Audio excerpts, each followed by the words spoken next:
Bariatric surgery అనేది uniform weight loss ఉంటుంది. ఎక్కడ చేస్తారు సర్జరీ? పొట్టలో there are 3 types of main surgeries are there. ఒక ప్రముఖ నటి ఈ బెరియాట్రిక్ సర్జరీ అండ్ లైపోసక్షన్ చేసుకుంటున్న సమయంలో మరణించడం అన్నది తనకు జరిగింది బెరియాట్రికా లైపోసక్షనా మనకు తెలియదు మేడం.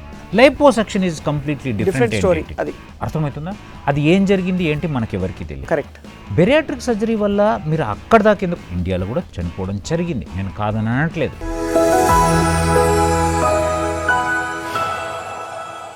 ఇది కేవలం సమాచారంగా మాత్రమే భావించండి. వైద్య నిపుణులను సంప్రదించండి. అందరికీ నమస్కారం and welcome to Sakshi life. You are what you eat అనే కొటేషన్ చాలా చోట్ల చదివాం, కానీ తిన్నది సరిగ్గా వంట పట్టించుకోవడం, సరిగ్గా హరాయించుకోవడం అండ్ ఒకవేళ జరగకపోతే దానివల్ల ఉత్పన్నమయ్యే సమస్యలు అన్నీ ఇన్ని కావు. ఇన్ఫ్యాక్ట్ మన అరుగుదల, గట్ హెల్త్ అండ్ మన బ్రెయిన్ అన్ని అవయవాలు చాలా కనెక్టెడ్. సో మన గట్ని సెకండ్ బ్రెయిన్ అని కూడా అంటుంటారు. Let's talk more about this ఇవాళ. దీనిలో అంటే మామూలుగా వచ్చే సమస్యలు అయితే ఒకవైపు అయితే, రెండో వైపు సర్జికల్ ఇంటర్వెన్షన్ అవసరమయ్యే కొన్ని సమస్యలు వస్తుంటాయి. అప్పుడు ఇంకా చాలా క్లిష్టంగా ఉంటుంది పరిస్థితి. But if you have the right expert, everything has a solution. We have with us doctor Vimalakar Reddy గారు. ఆయన సర్జికల్ ఆంకాలజిస్ట్గా, జిఐ ఆంకాలజిస్ట్గా, అలాగే సర్జికల్ గ్యాస్ట్రోఎంట్రాలజిస్ట్గా సుప్రసిద్ధులు. అండ్ వారికి అదే ఒక ఇన్స్పిరేషన్. ఇన్ఫ్యాక్ట్ ఇవాళ మనం వారితో చాలా విషయాలు మాట్లాడబోతున్నాం. And he's here from KIMS sunshine hospital. నమస్కారం అండి. నమస్కారం అండి. Very happy to meet you. ఈ సబ్జెక్ట్ టైమ్లెస్ అండ్ ఎంత మాట్లాడినా తక్కువ అనిపిస్తుంది. బెరియాట్రిక్ సర్జరీ చాలామంది బాగా భయంకరంగా ఓవర్ వెయిట్ అయ్యి చేయించుకుంటారు. కొంతమంది ఫిగర్ బాగుండడానికి కూడా చేయించుకుంటారు అనుకుంటా కదా. అట్లా చేయరు కదా. Bariatric surgery is not cosmetic. ఒక్క పాట చెప్తా. బెరియాట్రిక్ సర్జరీకి మీరు అన్నది దాన్ని లైపోసక్షన్ అంటారు. Cosmetic surgery, liposuction is a cosmetic surgery. If ఒక చోట చెత్త ఉంది తీసేయడానికి చేసేది, అక్కడ కొవ్వు ఉంది ఆ పార్ట్ నుంచి తీసేయడానికి చేసేదాన్ని లైపోసక్షన్ అంటారు. బెరియాట్రిక్ సర్జరీ అనేది యూనిఫామ్ వెయిట్ లాస్ ఉంటుంది. నీ బాడీలో మెకానిజంలో చేంజెస్ చేస్తున్నాము. దట్ ఈజ్ మొత్తం మెషిన్లో చేంజ్ వస్తుంది. ఒక్క నట్టు తీసేయట్లే, ఒక్క బోల్ట్ తీసేయట్లే. ఒక్క నట్టు ఒక్క బోల్ట్ తీస్తే, ఒక్క చోట ఉన్న చెత్త తీస్తే, ఒక్క చోట ఉన్న కొవ్వు తీస్తే, that is called liposuction. That is for cosmetic. But life కోసం, హెల్త్ కోసం, and obesity is not a disease, it's a mother of all diseases. Adi if you can repeat it, I will repeat definitely. It will reach to many. Right. Yeah, so obesity is a mother of all diseases. So to treat that mother, whatever you are doing surgery or changes in the mechanism of GI tract is called bariatric. Right. Doctor Vimalakar గారు, let's talk more about this. ఇవాళ మనం obesity is actually not disease itself, కానీ it's the mother of all diseases. అంటే అనేక వ్యాధులకి మూల కారణం అవుతుందని చెప్పి డాక్టర్ విమలాకర్ గారు చెప్తున్నారు. అండ్ చాలామంది ప్రముఖులు 50, 60, 70 కిలోలు ఓవర్ వెయిట్ ఉండి బెరియాట్రిక్ సర్జరీ చేయించుకున్న ఉదంతాలు మనం విన్నాం. ఇవాళ లెట్స్ ఫైండ్ అవుట్ మోర్. ఎవరెవరు బెరియాట్రిక్ సర్జరీకి తప్పనిసరిగా వెళ్ళాలి, ఎవరెవరికి ఎలాంటి కండిషన్స్ ఉంటే ఇది బెడిసికొట్టే ప్రమాదం ఉంటుంది, ఇవన్నీ మాట్లాడదాం. డాక్టర్ విమలాకర్ గారు, బెరియాట్రిక్ సర్జరీ అంటే మీరు చెప్పినట్టు ఇది యూనిఫామ్ వెయిట్ లాస్ కోసం చేసే సర్జరీ. ఎక్కడ చేస్తారు సర్జరీ? పొట్టలో there are 3 types of main surgeries are there. అంటే ఒకటి స్లీవ్ గ్యాస్ట్రెక్టమీ అంటాం, ఇవన్నీ లాప్రోస్కోపీ ద్వారా చేస్తాం. బేసిక్గా 2 రకాలు, రెస్ట్రిక్టివ్ అండ్ మాల్ అబ్జార్ప్టివ్. అంటే ఏం చేస్తున్నాం, మనం తినే ఆహారాన్ని క్వాంటిటీని తగ్గించడానికి చేస్తున్నాం. క్వాంటిటీ తగ్గించడంతో పాటు తిన్నది మొత్తం వంట పట్టకుండా చేస్తాం. మాల్ అబ్జార్ప్టివ్ అంటేనే వంట పట్టకుండా, అర్థమవుతుందా? సో మొత్తం 100 ఇస్తే 100 పోకుండా 20 పోయేటట్టు చేస్తున్నాం. అంటే మిగతా 80% బాడీకి అవసరమైన దాన్ని ముందు బాడీ నుంచి వెళ్ళి తీసుకుంటుంది, అంటే తన ఉన్న రిసోర్సెస్ నుంచి తీసుకుంటుంది. సో కాబట్టి రెస్ట్రిక్టివ్ సర్జరీస్ ఏంటి అని అంటే స్లీవ్ గ్యాస్ట్రెక్టమీ. అంటే స్టమక్ కెపాసిటీ 100 అనుకుంటే దాంట్లో 80% తీసేసి 20% మాత్రమే ఉంచుతాం. పొట్ట చిన్న చేసేస్తాం. స్టమక్ని పొట్ట అంటే మొత్తం వచ్చేస్తుంది. అందులో స్టమక్ని, జీర్ణాశయాన్ని మాత్రం 80% తీసేసి 20% మాత్రమే. అదే కాకుండా దాంట్లో ఒక ఫండస్లో గ్రెలిన్ అనే ఒక హార్మోన్ ప్రొడ్యూస్ అవుతుంది. ఆ హార్మోన్ ఏంటంటే తిను తిను తిను అని నీ బ్రెయిన్కి చెప్తుంటుంది. ఆ హార్మోన్ ప్రొడ్యూస్ చేసి ఏరియాని కూడా తీసేయడం వల్ల నువ్వు ఇంతకుముందు 4 ఇడ్లీలు 5 ఇడ్లీలు తినవాడు ఇప్పుడు 1/2 ఇడ్లీ తిన్న తర్వాత కూడా చాలా అనిపిస్తుంది, నువ్వేం సఫర్ అవుతున్న ఫీలింగ్ ఏం రాదు. So with that uniform loss వస్తుంది. అదేమో restrictive surgery, sleeve gastrectomy. Malabsorptive సర్జరీస్లో ఏంటంటే స్టమక్ పౌచ్ చిన్నగా చేయడంతో పాటు ఈ స్మాల్ ఇంటెస్టైన్ 5 to 6 meters ఉంటుంది కదా, ఎట్లా అబ్జార్ప్షన్ జరుగుతుంది బాడీలో? ఫస్ట్ మనం తిన్నది అన్నవాహిక జస్ట్ డంప్ చేసి స్టమక్లోకి వెళ్తుంది. స్టమక్లో మినిమం అంత చర్నింగ్ జరుగుతుంది, మిక్సింగ్ జరిగి చిన్న పేగులో డియోడినం జెజునం ఐలియం అనేది ఉంటుంది. సో జెజునం ఐలియం అనేది 4 to 6 meters ఆఫ్ ఇంటెస్టైన్. ఆ పైప్ లైన్లోకి వెళ్ళి పోతున్నప్పుడు ఏం జరుగుతుందంటే ఆ డైజెషన్ జరిగి అందులో ఉన్న బ్లడ్ వెజల్స్ వాటిలో ఉన్న న్యూట్రియంట్స్ని అబ్జార్బ్ చేసుకొని లివర్కు పంపించేస్తుంది. ఇది నార్మల్గా జరిగేది. అంటే ఇదేంది, ఈ 5 మీటర్లు నడవడం వల్ల జరుగుతున్న ప్రాబ్లం. నువ్వు డైరెక్ట్ లాస్ట్ 2 మీటర్లకు వేసినావు అనుకో, ఈ 3 మీటర్లు బైపాస్ అయిపోతుంది, అంటే అబ్జార్ప్షన్ తక్కువ అవుతుంది. So that is called bypass. So we are bypassing the intestine. We are not exposing our whatever we have taken to the whole length of intestine. So half of the ఇంటెస్టైన్ని expose చేస్తున్నాం కాబట్టి half of the అబ్జార్ప్షనే జరుగుతుంది. So ఇవి bypass procedure. ఇది ఎవరికి చేస్తారు ఈ బేరియాట్రిక్స్? ఎవరికి చేస్తారు? Good question. If a person is having BMI of more than 37.5 kg per meter square without any comorbidities. Straight away ఒక యంగ్ బాయ్ వచ్చాడు, లేకపోతే యంగ్ గర్ల్ వచ్చింది, BMI చూస్తే BMI ఎట్లా క్యాలిక్యులేట్ చేస్తాం? హైట్కి వెయిట్కి బట్టి చూస్తాం. సో దానికి హైట్ వర్సెస్ వెయిట్ మాకు క్యాలిక్యులేషన్ ఉంటుంది కాబట్టి అది చూసినప్పుడు అది 18 to 24 ఉంటే వదిలేస్తాం, 24 to 30 ఉంటే డైటరీ ఎక్సర్సైజ్ అన్నీ చెప్తాం వాళ్ళకి ఏం తినాలి ఏం చేయాలని. 30 దాటిందంటే ఇంకా కాషియస్. అందులో 37.5 ఉన్నది అంటే straight away without any comorbidities, అంటే diabetes, hypertension, heart problem, strokes, joint pains, snoring, COPD, liver cirrhosis and infertility, constipation, ఇట్లాంటివి ఏవి లేకుండా 37.5 ఉంటే సర్జరీకి తీసుకోవడమే. బట్ అవన్నీ ఉంటే వీటిలో ఏదో ఒకటి ఉంటుంది కదా 37.5 ఉంటే. యంగ్ బాయ్స్ 18 to 20 యంగ్స్టర్స్కి ఇంకా కోమార్బిడిటీస్ డెవలప్ అయి ఉండవు, అవి వచ్చుండకుండా కూడా స్ట్రేట్ అవే ఓన్లీ వెయిట్తోనే వచ్చాడు, అయినా 37.5కి సర్జరీ చేయాల్సిందే. ఎందుకు? Science says that there is a point of no return.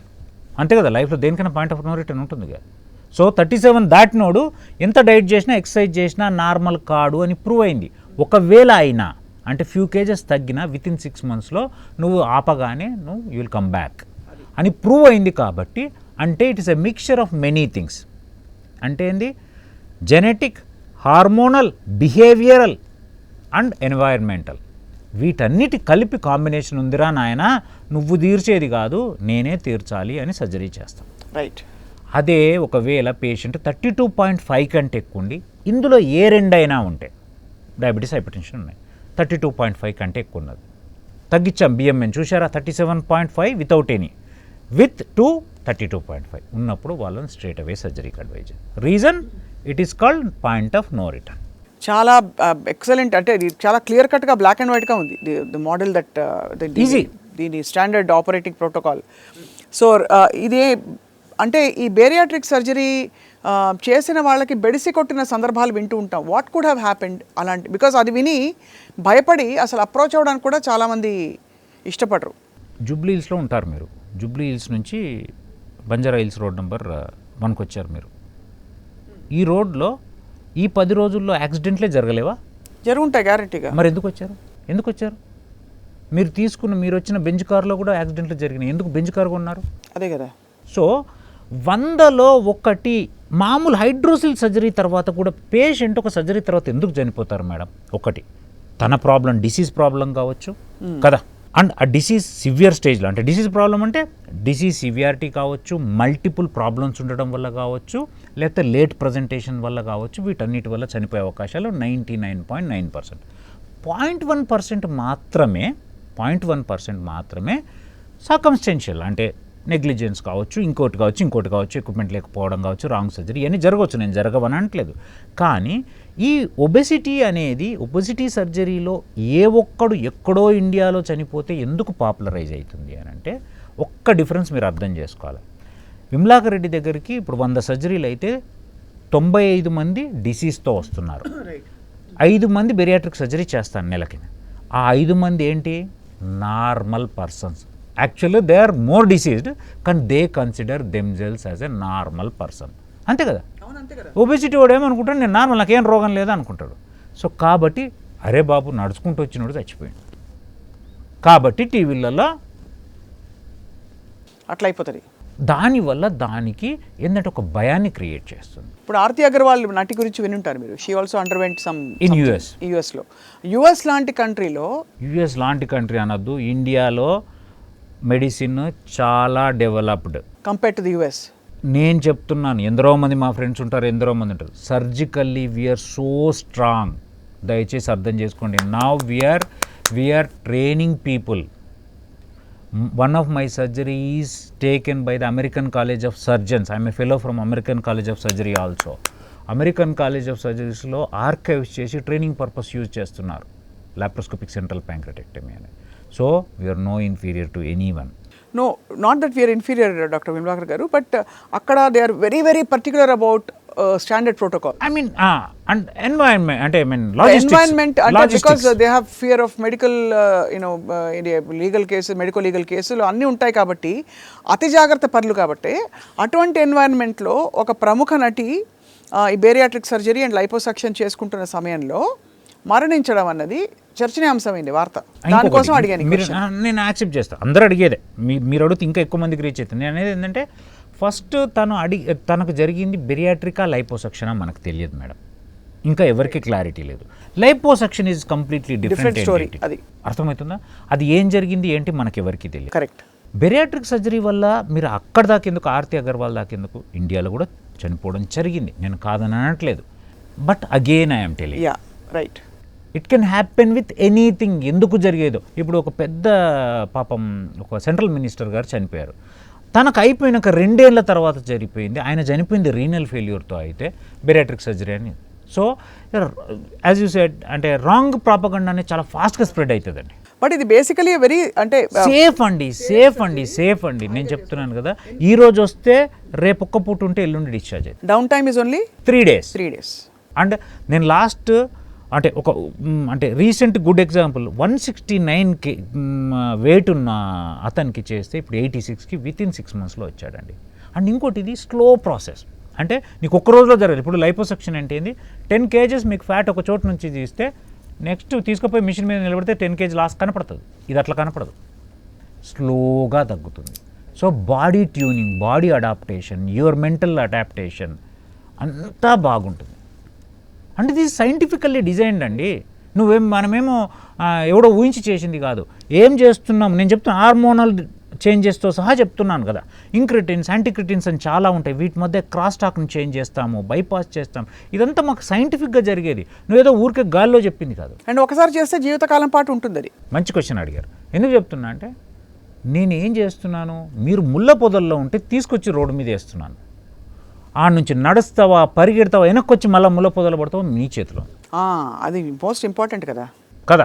నేనేమంటా, ఇప్పుడు కొన్ని సర్జరీస్లో స్లీవ్ గ్యాస్ట్రెక్టమ్ ఉంది. స్టమక్ ఎనీ ఇంటెస్టైన్కు ఇప్పుడు చెప్పాను కదా, ట్యూబ్ సిస్టమ్, సాలిడ్ ఆర్గన్స్ ఉంది. ట్యూబ్ సిస్టమ్ అంతా డైలేటబుల్ క్యారెక్టర్ ఉన్నదే, నువ్వు ఎంత ఇస్తే అంతా పెరుగుతూనే ఉంటుంది. సో నేను ఇప్పుడు 100లో 80 తీసేసి 20 మిగిల్చిన నీకు, మళ్ళా నేను రేపు పొద్దు నుంచి మంచిగా మంద అవుతా, మంచి ఐస్ క్రీమ్ గింత అయినా కానీ ఐస్ క్రీమ్ తింటా, ఇక మెల్లగా అకామిడేట్ చేస్తా అంటే after 5 to 6 years again you will regain your lost weight. May not be to the extent of that thing, but you will recently ఒక సర్జరీ చేశాను. 5 years కింద స్లీవ్ గ్యాస్ట్రెక్టమీ అయిందట, నా దగ్గరకు వచ్చింది, ఆల్మోస్ట్ నియర్ నార్మల్ వెయిట్కి వచ్చింది. మళ్ళీ తనకు second stage of surgery MGB అంటారు, మినీ గ్యాస్ట్రిక్ బైపాస్, రీసెంట్గా ఒక అమ్మాయికి చేశాను. కాబట్టి మన చేతుల్లో ultimately it goes back to life style. మేము దేవుళ్ళం కాదు, దయచేసి మేము మీకు సహాయం చేయడానికి ఉన్నాం. ఆ సహాయాన్ని తీసుకుంటారా తీసుకోరా అనేది. ఇక దట్స్ చాలా మంచి పాయింట్ చెప్పారు డాక్టర్ విమ్లాకర్ గారు. సో ఫైనలీ అంటే ఎవరెవరికి ఇది అనువుగా ఉంటుంది, ఎవరెవరికి ఎలా రికవర్ అవుతారని చెప్పారు, ఎంత లాస్ ఉంటుంది అని. ఫైనలీ అసలు ఒబేసిటీకి టాప్ 5 రీజన్స్ అనుకుంటే ఫ్యామిలీ హిస్టరీ ఒకటి ఉంటుందా? అది చాలా least. So genetics contributes very little. Thyroid and hormonal imbalance ఒకటి కదా, వాళ్ళకి కూడా చేయొచ్చా మనం ఈ బేరియాట్రిక్? థైరాయిడ్ ఉన్న వాళ్ళకి చేస్తాం. హార్మోనల్ ఇంబ్యాలెన్స్ యూజువల్గా అంటే అంత కంట్రిబ్యూటరీ ఉంటుంది. అంటే నేనేమంటే it's a vicious cycle. This causes hormonal imbalance causes further obesity. So ఆ చైన్ని బ్రేక్ చేయడానికి సర్జరీ. అది కాకుండా ఫండమెంటల్ అంటే అంత తినేస్తారా? ఒక 80 kgs ఉండవలసిన వ్యక్తి 150కి వెళ్ళిపోయారంటే ఏమనుకోవాలి సార్? నిజం మ్యామ్, నేనేమంటానంటే తింటారు. మీరు అనుకోవచ్చు నేను ఎక్కువ తినలేని మధ్యలో 4 చాక్లెట్లు తింటే, మధ్యలో గింత స్వీట్ తింటే, ఇంత అన్నం తిన్నా ఒకటి ఇంత, నేను ఇంత తినలేదు అన్నం అంటున్నాడు, కానీ గింత స్వీట్ రోజు తిన్నాడు కదా, అట్లా ఆడప్ ఇంత రోజు ఆల్కహాల్ తీసుకున్నాడు కదా, ఆ ఆల్కహాల్ తీసుకున్నప్పుడు ఎన్ని స్నాక్స్ తిన్నాడు, ఎంత ఆయిలీ ఫుడ్ తిన్నాడు, ఎంత సెడెంటరీ లైఫ్ స్టైల్ ఉంది, అసలు ఎంత ఎక్స్పెండిచర్, దాని ఖర్చు ఎంత పెట్టాడు, ఎంత బాగా నిద్రపోయాడు, ఎంత పీస్ఫుల్గా ఉన్నాడు, ఎంత మనీ ఎంట పడుతున్నాడు. అది సో టాప్ మోస్ట్ మీరు అడిగారు కాబట్టి చెప్తున్నా, ఓన్లీ డైట్, సిండ్రోమ్ లో exercise, good no sleep, then మీరు అన్నంత హార్మోనల్ అండ్ జెనెటిక్ 5లో ఇట్లా. ముందు మన చేతిలో ఉన్నది మనం రూల్ అవుట్ చేయాలి. That is most optimum healthy lifestyle and healthy డైట్కి వెళ్ళిపోవాలి. అండ్ ఇంకో పాయింట్, మదర్ కాబట్టి మీరు కూడా మదర్ కూడా మదర్ చెప్తున్నా, చైల్డ్హుడ్ ఒబెసిటీ చిన్నప్పటి నుంచి it should be a cultured family, it should be a cultured family. పిల్లవాడు అడుగుతున్నాడు కదా ముద్దని ఎక్కువ పెట్టేస్తే గుంజుకోవాల్సిందే, 4 ముక్కలు చికెన్ ఎక్కువ పెట్టు, నో ప్రాబ్లం, ఫిష్ ఎక్కువ పెట్టు, 4 ఎగ్ వైట్లు ఏమన్నా, బట్ అన్నం పెట్టకు. ఇదంతా మనం ఎందుకండి, ఇప్పుడు మన సౌత్ ఇండియాలో ఎస్పెషల్లీ, అంటే ఈవెన్ నార్త్ ఇండియాలో కూడా అదే ప్రాబ్లం. మన ఇండియన్ డైట్లో మనకు అప్పుడు ఏమైంది అని అంటే, ఇప్పుడు మాది ఆదిలాబాద్ డిస్టిక్ అండి, మా సైడ్ స్టేపుల్ ఫుడ్ ఏంది, జొన్న రొట్టెలు, మక్క రొట్టెలు, జొన్న గట్క, అర్థమవుతుందా? సో వీటిని తినడం వల్ల దాంట్లో ఫైబర్ కంటెంట్ ఎక్కువ ఉండి, దానికి మించి పొద్దంతా పనిచేయాల గుట్టల మీద కట్టెల మీద, కాబట్టి నడిచింది. అప్పుడు వాళ్ళ జీన్స్కి అది సూట్ అయింది. ఇప్పుడు జీన్ మ్యుటేషన్స్ జరిగినాయి, మన ఫుడ్ అంతా మంచిగా, ఎంత మంచిగా ఆల్రెడీ సగం డైజెస్ట్ అయింది ఇస్తే తప్ప తీసుకొని స్టేజ్కి వెళ్ళింది మనది. ఎవడన్నా నమిలి ఉంచితే బాగుండు అన్నట్టుంది. పెళ్లికి పోయి అప్పుడు మంచిగా తినొస్తుండే, ఇప్పుడేమో పెళ్లికి పోయి ఒక భోజనం తింటే 2 రోజులు మాడుతున్నాం, హెవీగా ఉందని. మాడాలి మరి, కాదు మన జీన్స్ కూడా బాగాలేవు, మన జీన్స్ మారిపోయినాయి, మనమే మార్చాము, పరిస్థితులు మార్చినాయి, సొసైటీ మార్చింది. So we become genetically modified, అంతేగా నిజంగానే చూస్తే కూడా అంతే.